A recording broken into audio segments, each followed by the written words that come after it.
নমস্কার বন্ধুরা, আমি সবাইকে আমার অন্তরের ভালোবাসা জানিয়ে ফ্রম ডলিজ রেসিপি বুকে নতুন রেসিপি শুরু করছি। এই রেসিপিটা কিন্তু খুব ইজি একটা রেসিপি।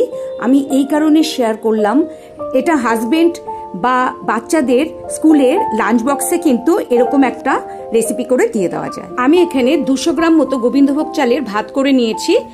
আর এটা কিন্তু আগের দিনও করে রাখা যায়, কারণ সবসময় ঠান্ডা হলে ভাত ভাজতে সুবিধা হয়, গরম ভাত ভাজতে কিন্তু অসুবিধা হয়। এখানে আমি 1 টেবিল স্পুন মতো সাদা তেল দিয়ে দিচ্ছি। খুব চট জলদি রান্না। তো এবার এটাতে আমার আজকে ঘরে একদম ঘি প্রায় নেই বললেই চলে, তাই খুবই কষ্ট করে এখান থেকে দিতে হচ্ছে। তো আপনারা এখানে 2 টিস্পুন ঘি দিয়ে দেবেন।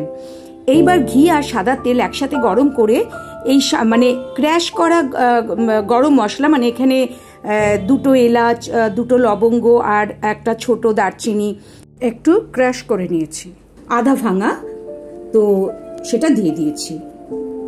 এবার তেজপাতা ছিঁড়ে দিয়ে দিলাম। এইবার এখানে আমি এটা একটু ভেজে নেব, তার সাথে কাজু আর কিশমিশ, সামান্য কিছু কাজু আর কিশমিশও মিশিয়ে দিলাম, দিয়ে এবার একটু ভেজে নেব। তারপরে ভাতটা এর মধ্যে দেব।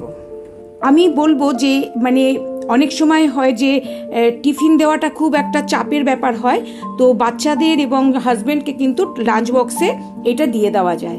এবার ভাতগুলো দিয়ে দিলাম, দিয়ে একটু নাড়াচাড়া করব। আমার এই রেসিপিটা ভালো লাগলে একটা লাইক করার জন্য অনুরোধ রইল, আর সাবস্ক্রাইব করে আমার পাশে থাকার জন্য অনুরোধ রইল।